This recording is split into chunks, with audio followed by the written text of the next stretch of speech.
I'm Louise Walker, 67 years old, and I never thought my own flesh and blood would betray me this way. After almost a month fighting pneumonia in the hospital, I returned home to find strangers living in my house and my son David blocking the doorway. "It's no longer yours, don't come in," he said coldly, like I was some unwanted solicitor. My home of 30 years paid for with decades of hard work given away while I fought for my life. Before I continue, if you're watching this, drop a comment letting me know where you're from and subscribe to hear what happened next. My life before all this happened was comfortable and peaceful. After losing my husband Thomas 5 years ago, I settled into a quiet retirement in our beautiful Victorian home. Thomas and I had bought this house when David was just a toddler.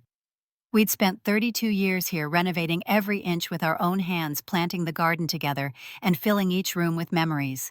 After teaching elementary school for 35 years in our small Midwestern town of Pinecrest, I enjoyed my days tending to my flower beds, hosting my book club in the sunroom Thomas had built for my 50th birthday, and volunteering at the community center 3 times a week. Everyone in town knew me as Mrs. Walker, the third-grade teacher who always had homemade cookies for parent-teacher conferences. The house itself was my greatest treasure. A 2-story Victorian with a wraparound porch, 4 bedrooms, and the original hardwood floors we had painstakingly restored. Thomas and I had saved for 15 years to buy it, refusing to take on too much debt. We paid off the mortgage early by taking on extra jobs and being frugal. It was our forever home, and after Thomas passed from heart failure, it became my sanctuary filled with his presence in every corner. My son David had always been the light of my life. A thoughtful boy who grew into a responsible adult. He'd gone to college on a scholarship, becoming an accountant at a respected firm in the city 40 minutes away.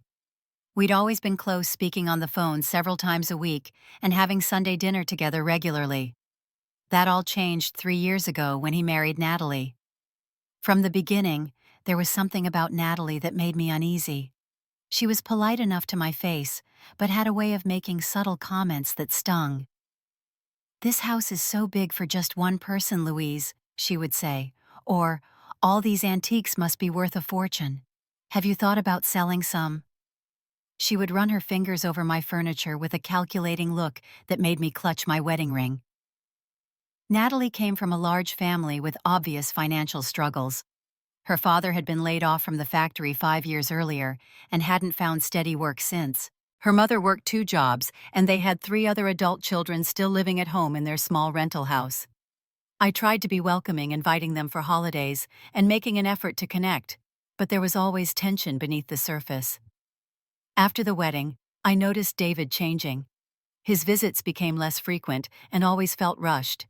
He would check his phone constantly, and if I talked too long, Natalie would text him about some urgent matter requiring them to leave. When I asked about their finances, hoping to help if needed, David became defensive. "We're fine, Mom. Stop worrying about our money." They lived in a modest 2-bedroom apartment that Natalie complained about constantly. I once overheard her on the phone saying, "We wouldn't have to live in this dump if David would just talk to his mother about helping us out. She's sitting alone in that mansion." The word mansion made me flinch.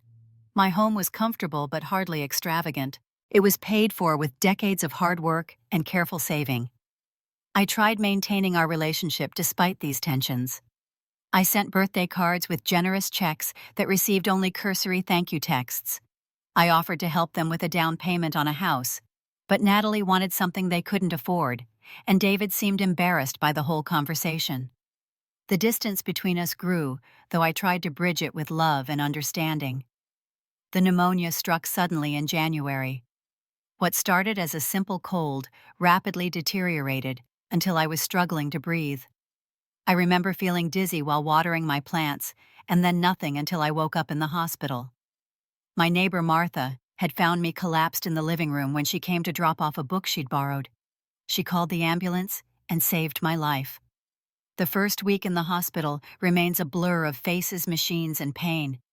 I was placed on a ventilator, fighting for every breath. According to the nurses, David visited sporadically, always with Natalie at his side, controlling the conversations with the medical staff. I have vague memories of them standing at the foot of my bed, talking about me as if I wasn't there. "She's going to need full-time care after this," Natalie said to someone in a white coat. "She can't possibly manage that big house anymore." In my medicated haze, I remember trying to protest, but couldn't form the words around the tube in my throat. The doctor asked about my advance directives and whether I had assigned medical power of attorney. Through my fog, I heard David say, "We'll take care of everything." On my 8th day in the hospital, still heavily medicated, but finally off the ventilator, David appeared with a stack of papers. "Mom, these are just some forms to help us manage your care and your affairs while you're recovering." He explained, his voice gentle, but his eyes not quite meeting mine. "The doctor says you shouldn't worry about anything but getting better." I remember signing several documents, trusting my son completely. One of the nurses looked concerned and asked if I wanted to read them first, but Natalie quickly interjected. "She's too tired for all that legal jargon. Her son is taking care of everything." The nurse frowned but didn't press further. As I began to improve, I noticed certain things missing from my hospital room. My purse, which Martha had brought, no longer contained my spare house key. My checkbook, which I always kept in the zippered pocket, was gone. When I mentioned this to the nurse, she said David had taken my purse to safeguard my belongings. By the 3rd week, I was feeling much stronger and beginning to ask more questions about my discharge plan. The hospital social worker, Ms. Rodriguez, came to discuss my options. "You've had a serious illness, Mrs. Walker. Do you have someone who can stay with you when you go home, or would you prefer short-term rehabilitation?" "I'll be fine in my own home," I insisted. "I have friends who can check on me, and I can hire some help if needed." Ms. Rodriguez looked uncomfortable. "Your son mentioned you might be transitioning to assisted living. He said he's been looking at facilities." This was the first I'd heard of it. There must be some mistake. "I'm going home to my house." She made a note on her clipboard and said she would clarify with David. When she left, I felt the first real stirrings of fear. Something wasn't right. During those weeks in the hospital, there were signs I should have recognized. Martha called me one afternoon, sounding confused. "Louise, I went to water your plants like you asked, but David wouldn't let me in. He said they were handling everything and turned me away at the door." Another day, I received a strange call from my neighbor across the street, Jim Peterson. "Louise, are you having renovations done? There's been a moving truck at your house for 2 days and I didn't know if I should be concerned." I told him it must be David checking on things, but a knot formed in my stomach. When I mentioned it to David on his next visit, he waved it off. "Just having some things cleaned and repaired so everything's perfect when you come home, Mom." A few days before my discharge, I noticed my mail had dwindled to nothing. When I asked the nurse if they were holding my mail somewhere, she checked and said all mail was being forwarded according to a form on file. I never filled out such a form. The most troubling incident happened the day before my release. I was organizing the cards and flowers I'd received when I noticed my folder of financial documents was missing from my bedside drawer. It contained my bank statements, insurance policies, and property deed copies that I'd asked Martha to bring so I could pay bills during my stay. When I asked the staff about it, no one had seen it. I called David immediately. "The folder with all my important papers is gone. Can you check if someone took it by mistake?" His response was too casual. "Don't worry about paperwork right now, Mom. I've got all your bills covered. Just focus on getting better." Something in his tone sent a chill through me, but I pushed the feeling away. This was my son, my David. He would never do anything to hurt me. After 27 days in the hospital, I was finally declared well enough to go home. I was weak, but determined to recover in my own space, surrounded by my own things. David had been vague about picking me up, saying he had an important work meeting, so I arranged for a taxi, looking forward to the independence. As the cab pulled onto my street, I felt a surge of emotion at the sight of my familiar neighborhood. Mrs. Peterson was walking her dog and waved at the taxi. The Bradford pear trees Thomas and I had planted along the sidewalk 20 years ago were just starting to bud. Home. Finally. But as we approached my house, small discordant details began to register. The mailbox, which had always been painted blue to match the shutters, was now black. The curtains in the front windows were different heavy dark drapes instead of my light airy sheers. And there was an unfamiliar red SUV parked in my driveway. "Are you sure this is the right address, ma'am?" the driver asked, noticing my confusion. "Yes," I said, though uncertainty crept into my voice. "That's my house, 547 Maple Street." He helped me with my small suitcase and hospital bag, and I paid him with the emergency cash Martha had brought me. As he drove away, I stood at the end of my walkway, suddenly afraid to approach my own front door. The flower beds I'd lovingly tended for decades had been partially dug up. The porch swing where Thomas and I had spent countless evenings was gone. With growing apprehension, I walked up the path and climbed the porch steps. Before I could reach for my keys, the door swung open. David stood there blocking the entrance, his face a mask I couldn't read. Behind him, I caught glimpses of movement, unfamiliar voices. "Mom," he said, his voice flat. "You should have called. We weren't expecting you." "I told you I was being discharged today," I replied, reaching for the doorframe to steady myself. "David, what's going on? Who's here?" That's when he said the words that shattered my world. "It's no longer yours, don't come in." His eyes were cold like a stranger's. "We've made other arrangements for you." I stood frozen on my own front porch, my suitcase at my feet as David's words hung in the air between us. "What do you mean, not mine? This is my house, David. What have you done?" David crossed his arms, blocking the doorway more firmly. "You signed the house over to me while you were in the hospital, Mom. Don't you remember?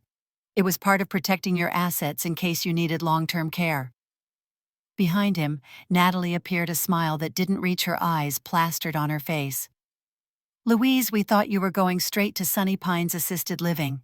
That's what we arranged with the hospital. Didn't they tell you?" My head was spinning. "I never agreed to any assisted living facility. I never signed over my house. David, what are you talking about?" Just then an older couple appeared in the hallway behind them. The man was balding with a large belly straining his plaid shirt, while the woman was thin with Natalie's same calculating eyes. "Are these the new tenants?" the woman asked, peering at me suspiciously. "No, Mom," Natalie replied, turning to them. "This is David's mother. She's just stopping by." "Stopping by? This is my house." My voice rose as panic and anger surged through me. I pushed forward trying to enter, but David physically blocked me, his hands on my shoulders. "Mom, calm down. You're making a scene," he hissed. "If you don't leave, I'll have to call the police." "Call them," I shouted, tears burning my eyes. "Let them see what you've done." More people appeared behind them, a young man, about 22 teenage girls, all with Natalie's features. Her family. They were all living in my house. David pulled me aside onto the porch, lowering his voice. "Look, I can explain everything. You signed a quitclaim deed transferring the house to me. It was for your own protection, in case you needed expensive medical care. This way Medicaid couldn't take the house to pay for it." "I never signed anything like that," I protested. "You did, Mom. You were on a lot of medication, but you were legally competent. The lawyer explained everything." "What lawyer? I never met with any lawyer." Natalie joined us on the porch, closing the door behind her for privacy. "Louise, try to be reasonable. You can't maintain this big house anymore. You nearly died because no one was here to help you when you got sick. We're doing what's best for everyone." "By giving my house to your family." I was trembling with rage and disbelief. "They needed a place to stay," David said defensively. "Her dad lost his job again, and they were being evicted. It's temporary." "Temporary," I repeated. "So when do I get my house back?" Natalie and David exchanged a look that told me everything. There was no temporary about this arrangement. "We've found a nice assisted living place for you," David said. "Sunny Pines. It's small but comfortable. We'll pay for the first month to help you get settled." 1 month. And then what? Where do I go after that? What about all my things, my furniture, Thomas's things, our memories? "We kept the most important stuff," David said vaguely. "The rest, well, the house needed updating anyway." I felt like I might collapse. "You got rid of my things without asking me while I was fighting for my life." "Mom, be reasonable," David pleaded, though there was no real remorse in his voice. You're making this harder than it needs to be. Harder than it needs to be? I echoed in disbelief. You stole my house. You waited until I was too sick to defend myself, and you took everything. As my voice rose again, the front door opened, and Natalie's father stepped out. Is there a problem here? Do we need to call someone? The implication was clear. I was the problem. I was the one who needed to be removed. Just as I thought I might collapse from the shock and betrayal, I heard a familiar voice calling from the sidewalk. Louise, is that you? Are you all right? It was Martha, my neighbor and friend of 20 years, walking her dog. Seeing my distress, she hurried up the path. What's going on here?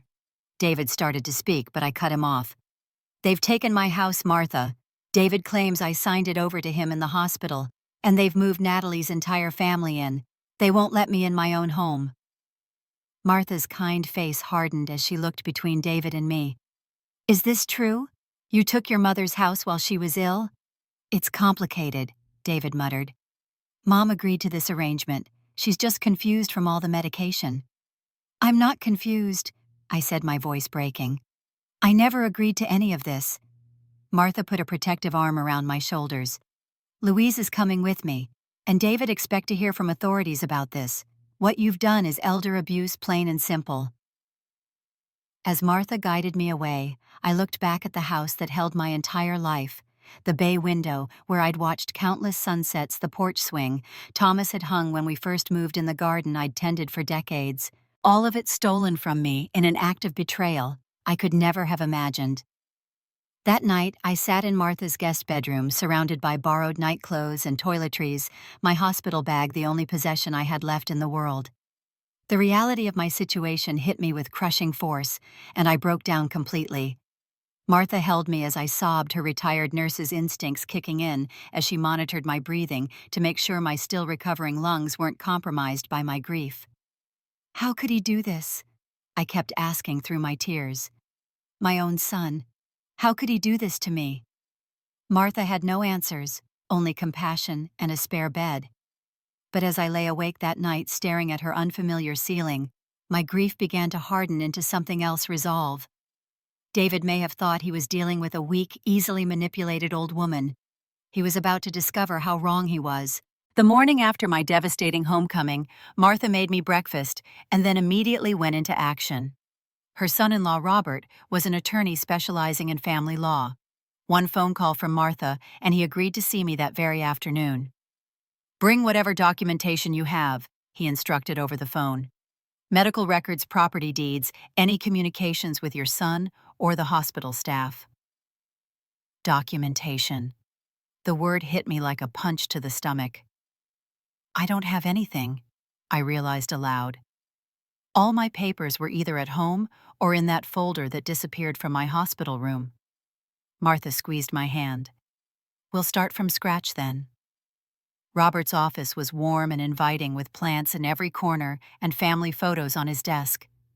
He listened intently as I recounted everything: my illness, the hospital stay, the vague memories of signing papers while heavily medicated, and the shocking scene at my house. This is unfortunately not as uncommon as you might think, he said gravely when I'd finished. Elder financial exploitation is one of the fastest-growing forms of abuse, especially when the senior has been medically compromised. What can we do? I asked, fighting back tears. He claims I signed a quitclaim deed. First, we need to establish whether any such document exists, and if it does, whether it was executed when you were in a state to give informed consent. Robert typed notes into his computer. Medical records will be crucial here. If you were on strong medications or had any documented cognitive impairment during your hospital stay, we can challenge the validity of any documents you signed. With my written permission, Robert immediately requested my complete medical records from the hospital. He also put me in touch with the hospital's social worker, Ms. Rodriguez, who remembered our conversation about discharge planning. I was concerned when your son insisted on assisted living against your clearly stated wishes, she told me on the phone. I made notes in your file about it. Over the next few days, we began piecing together what had happened. My bank statements, which Robert obtained with my authorization, showed troubling activity. Large withdrawals had been made during my hospitalization, money moved from my savings to an account I didn't recognize. "He took $50,000, I whispered, staring at the statement. The money Thomas and I had saved for emergencies gone. Martha's other neighbor, Jim Peterson, provided valuable information as well. "There were moving trucks at your house for 3 days straight," he told us. "They took out most of the furniture and brought in different stuff. I thought you were renovating until I saw strangers moving in." With each new discovery, the magnitude of David's betrayal became clearer. This wasn't an impulsive decision or a misunderstanding. This had been planned, calculated, executed while I fought for my life.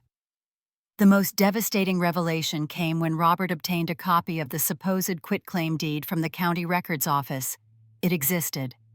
My signature was on it, shaky, barely legible, but legally binding according to the document. "The notary's stamp is from someone named Gregory Williams," Robert noted, examining the paper. "I've never heard of him." A quick search revealed that Gregory Williams worked for the same accounting firm as David. A convenient coincidence. "The date on this is January 15th, Robert continued. "What was your condition on that day, Louise?" I consulted the medical records we'd obtained. January 15th was day 10 of my hospitalization. According to the doctor's notes, I was on 3 different pain medications, still using supplemental oxygen, and had experienced periods of confusion that day. "I was in no condition to understand a property transfer," I said firmly. "And I would never, ever have willingly given my house away." Robert nodded. "This gives us grounds to challenge the deed. We can argue undue influence, lack of capacity, and possibly fraud." While the legal investigation continued, we also discovered the human cost of what had happened. My friend Doris from the garden club went to my house under the pretense of bringing a welcome basket to the new neighbors. What she reported back broke my heart. "They've painted the living room dark red," she said. "The beautiful hardwood floors are covered with cheap rugs. And Louise," her voice caught, "all your family photos are gone from the walls. There are different pictures up now." I closed my eyes, trying to steady my breathing. "What about Thomas's study, his books, his desk?" Doris shook her head. "That room is being used by one of the younger men. It's full of exercise equipment now. I'm so sorry."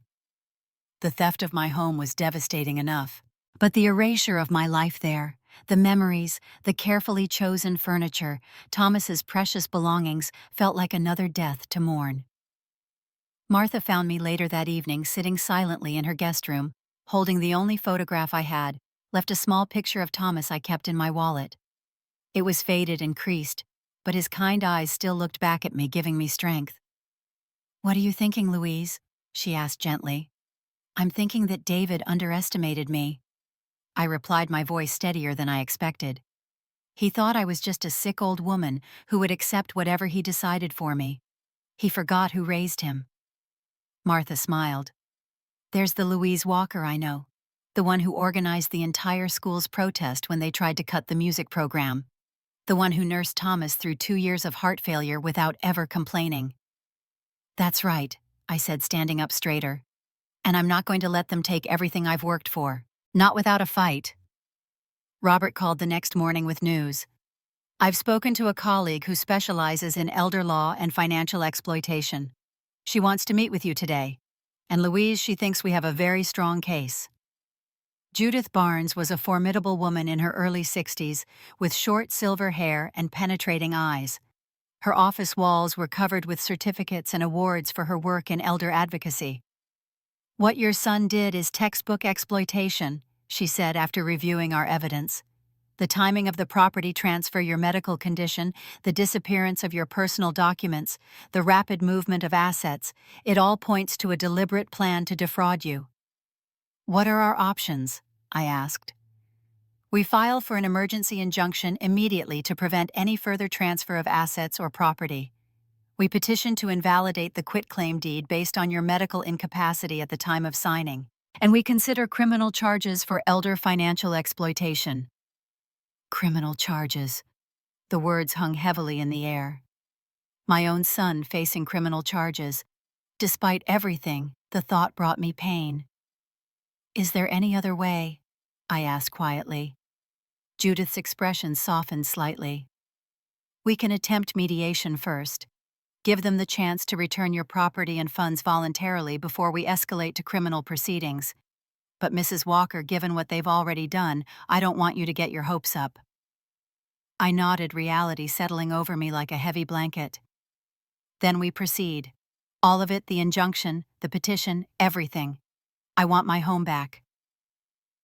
As we left Judith's office, Robert put a supportive hand on my shoulder. You're doing the right thing, Louise. What they did was wrong, and they need to face consequences. I know, I said. I just never imagined having to fight my own child this way. That afternoon, we filed the emergency injunction.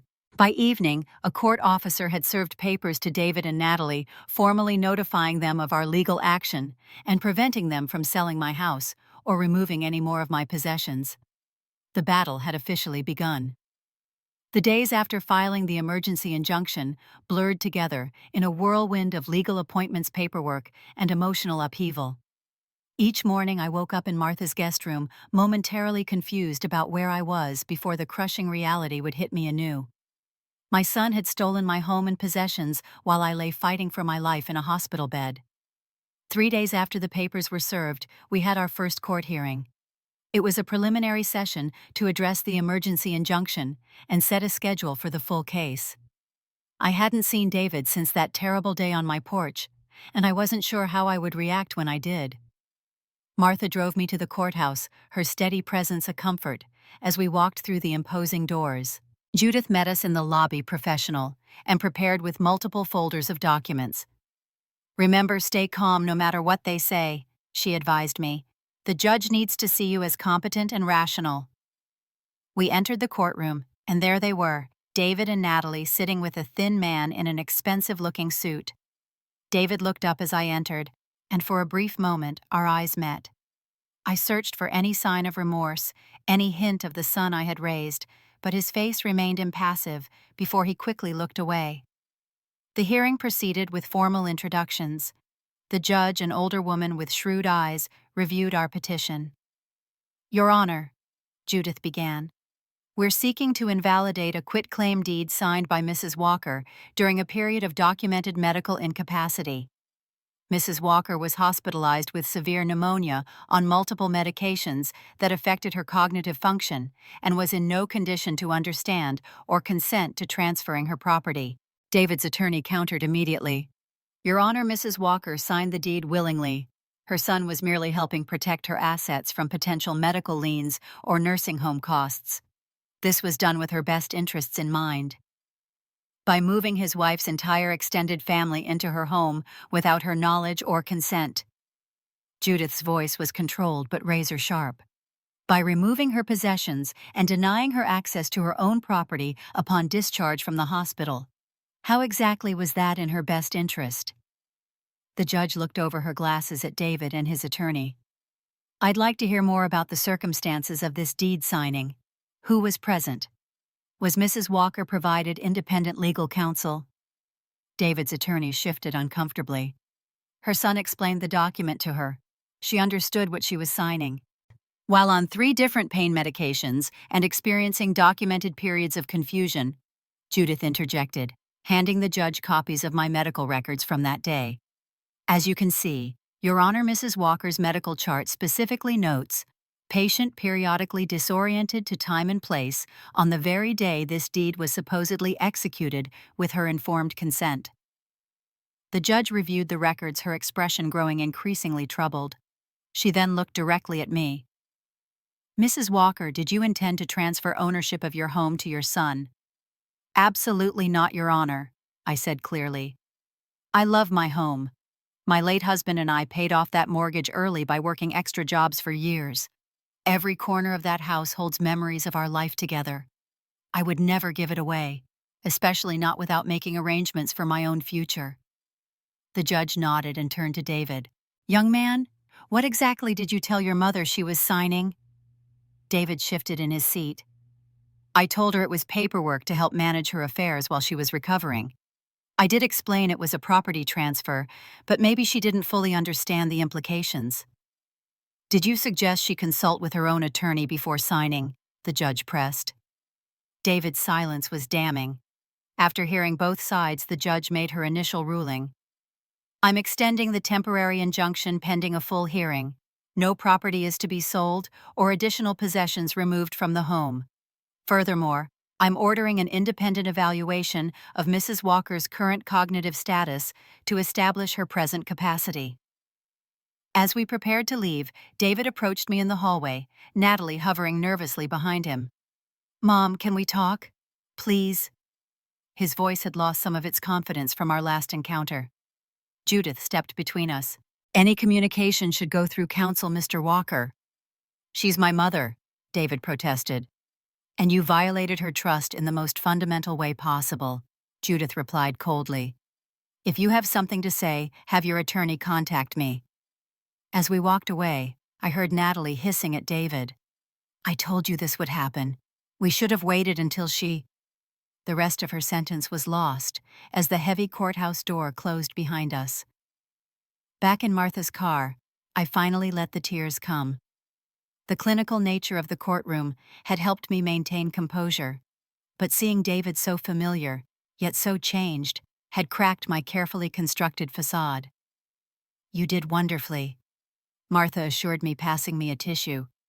The judge clearly saw through their story. It's just the beginning, I said, wiping my eyes. They'll fight harder now that they know we're serious. I was right.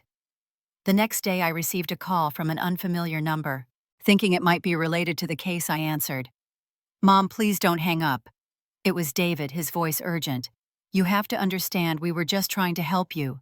The doctor said you might need long-term care, and we were trying to protect your assets.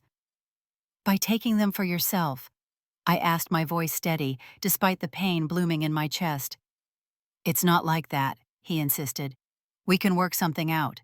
Maybe you could live with us in an apartment we could build onto the house. Your house, he added quickly. My house that you stole, I corrected him. The house you moved strangers into without my permission. The house where you disposed of your father's belongings like they were garbage. There was a pause before David spoke again, his voice harder. Dad's been gone for 5 years, Mom. You can't keep living in a shrine to him. It's not healthy. His words stung like a slap. Don't you dare use your father to justify what you've done. Thomas would be ashamed of you right now. Mom. No, David. I'm not having this conversation. If you want to make things right, return my house and my money. Otherwise, I'll see you in court. I hung up my hands, shaking. Minutes later, the phone rang again with the same number. I declined the call. It rang 4 more times before stopping. The psychological warfare had begun. Over the next few days, I received multiple calls from David, Natalie, and even Natalie's mother, alternating between pleas, guilt trips, and veiled threats. You're tearing this family apart, Natalie's mother said in one voicemail. After all David and Natalie have done for you, this is how you repay them, by suing your own son. I forwarded each message to Judith, who documented them as evidence of harassment. They're getting desperate, she observed. That's actually a good sign for us. The pressure wasn't just coming from phone calls. While shopping for essentials with Martha, I spotted Natalie's sister watching me from across the store. She didn't approach, but her presence felt deliberate, menacing. A few days later, I overheard someone at my church coffee hour mentioning they'd heard I was having mental problems and had been institutionalized. The rumors were clearly being spread to discredit me before the case progressed. The most painful moment came when I ran into my former teaching colleague Susan at the pharmacy. Louise, I've been so worried, she said, hugging me. David told me you've been having memory issues and paranoid thoughts since your illness. He's so concerned about you. My hands clenched around my prescription bag. That's not true, Susan. David stole my house while I was in the hospital. We're in the middle of legal proceedings right now. Susan's eyes widened with uncertainty. Oh, I see. Well, I'm sure it's all a misunderstanding that will get sorted out. I could see the doubt in her eyes. Was she talking to lucid Louise, or the confused elderly woman David had described? The damage to my reputation and relationships was yet another loss to process. Through it all, my support network grew. Martha's kindness extended beyond housing me. She rallied our neighbors and friends to my cause. My former students, now adults with families of their own, organized a fundraiser to help with my legal expenses when they heard what had happened to their beloved Mrs. Walker. The local senior advocacy center where I'd volunteered after retirement provided additional legal resources and connected me with other elders who had experienced similar betrayals. Their stories both broke my heart and strengthened my resolve to fight not just for myself, but for all vulnerable seniors targeted by those they should be able to trust. 3 weeks into the legal battle, we received our first major break. Judith called, her voice vibrating with controlled excitement. "Louise, we found something. The hospital security cameras. We've obtained footage from the day you supposedly signed the quitclaim deed." The footage was grainy but clear enough. It showed David entering my hospital room with papers staying for less than 10 minutes.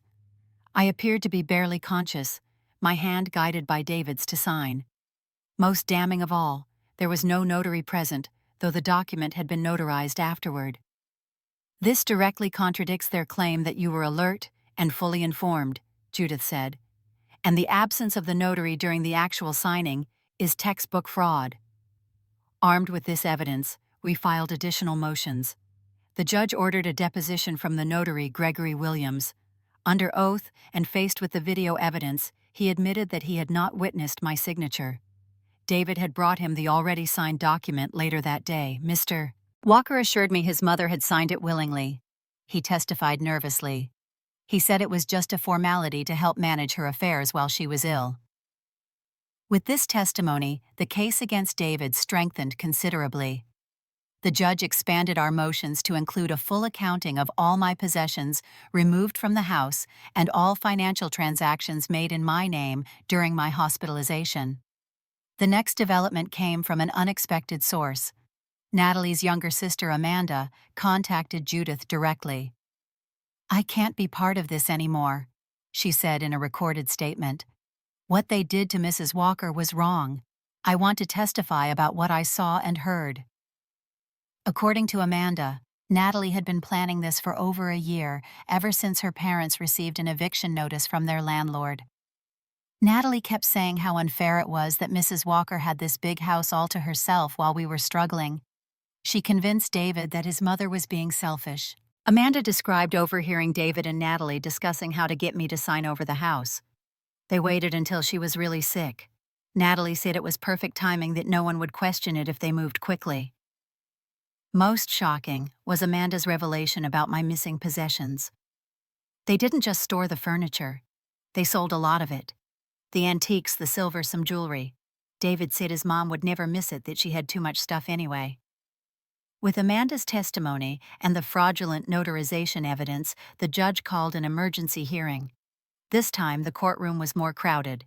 Several of my supporters had come along with a reporter from the local newspaper who had become interested in the case as an example of elder financial exploitation.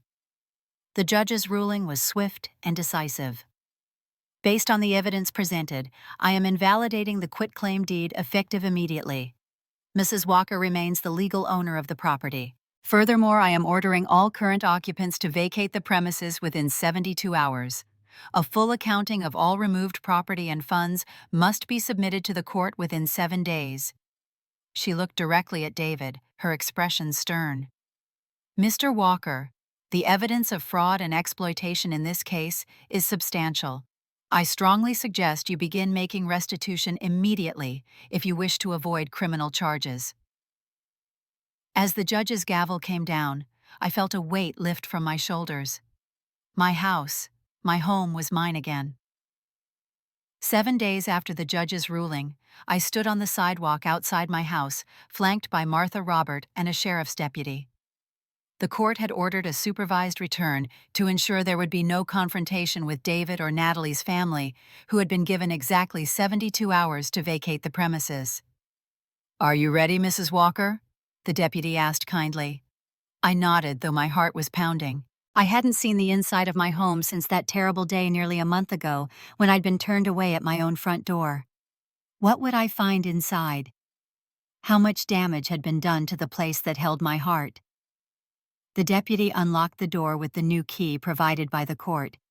The original locks had been changed by David, another violation added to the growing list. As the door swung open, I took a deep breath and stepped across the threshold.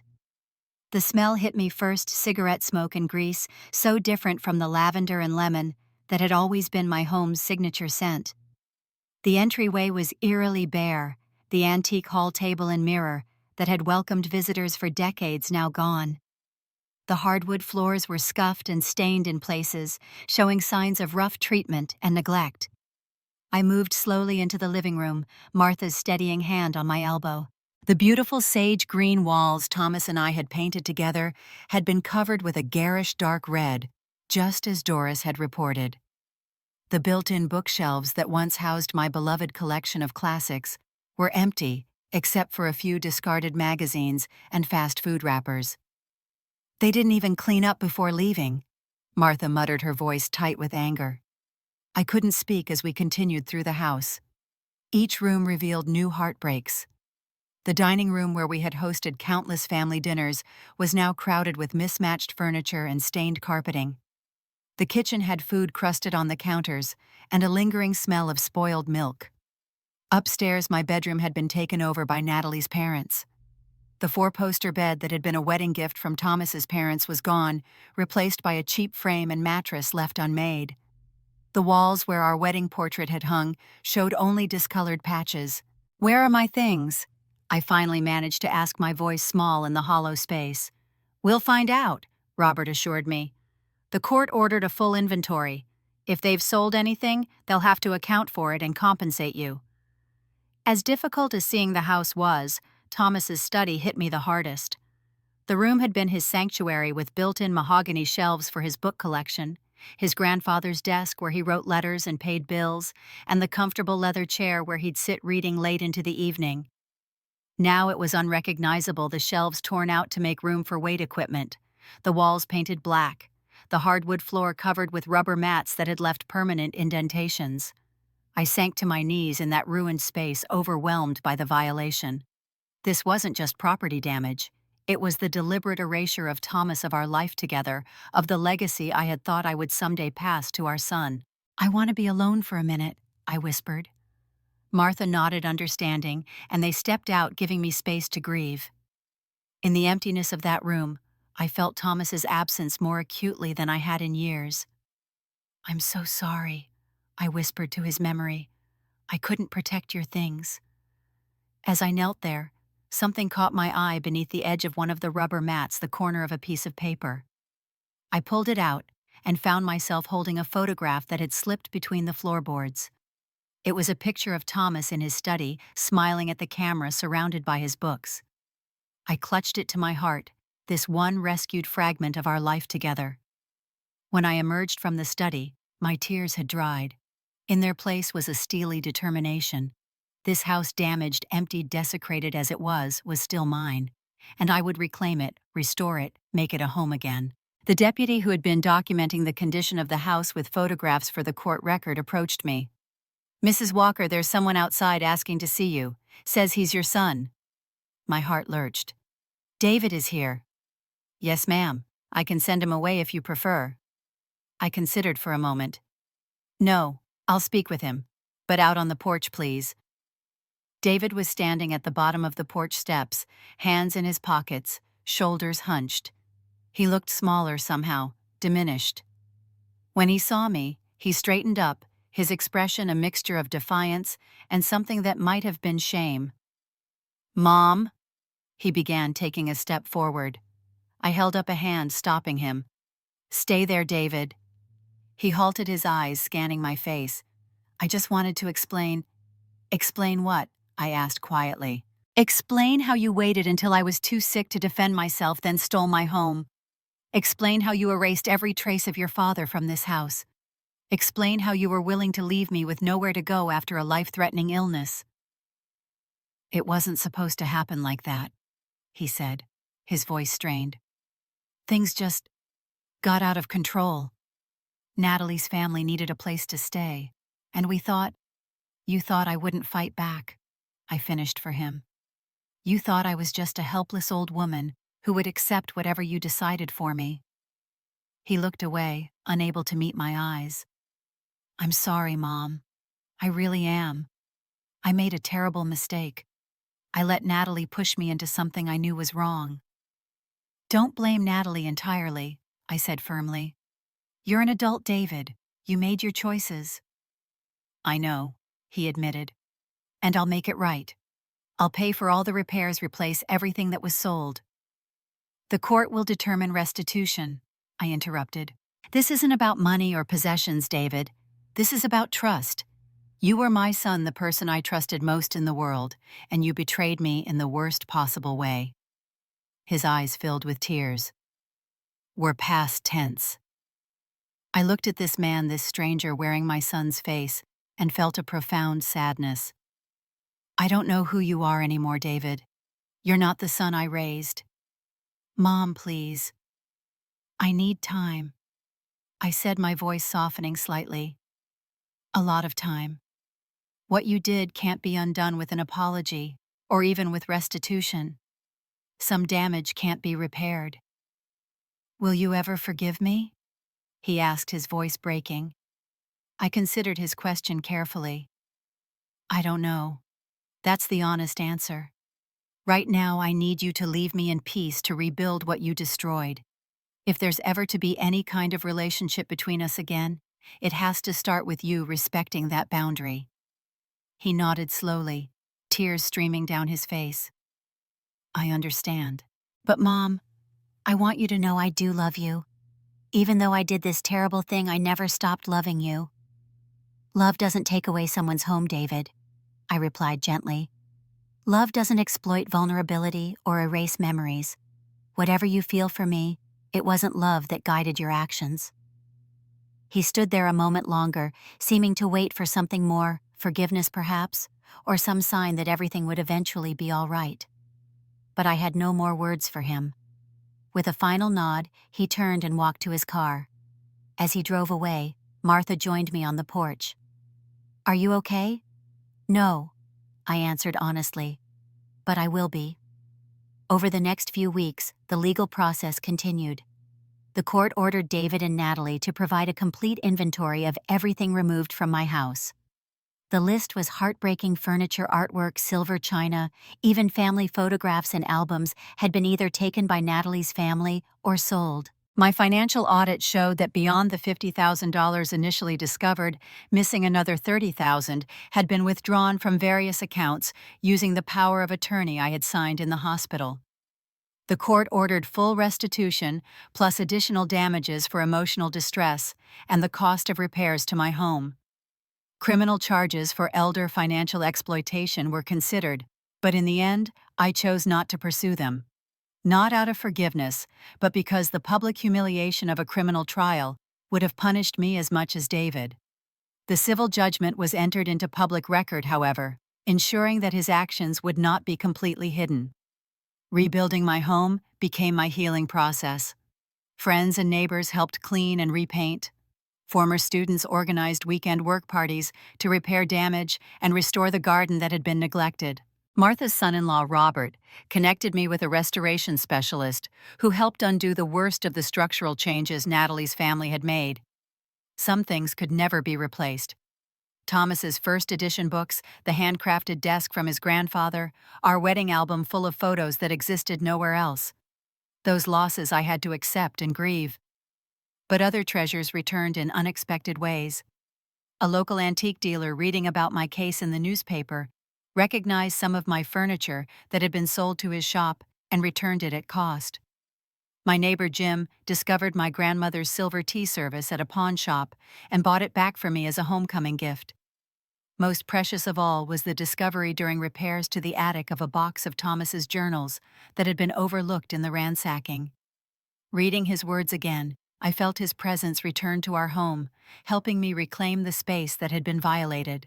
As the house slowly transformed back into my sanctuary, I made other changes as well. I updated my will, removing David entirely and establishing a trust that would eventually donate the house to a local organization providing housing for vulnerable seniors. I created a new power of attorney naming Martha's daughter, a nurse practitioner who had become a dear friend through this ordeal. I installed a security system and replaced all the locks.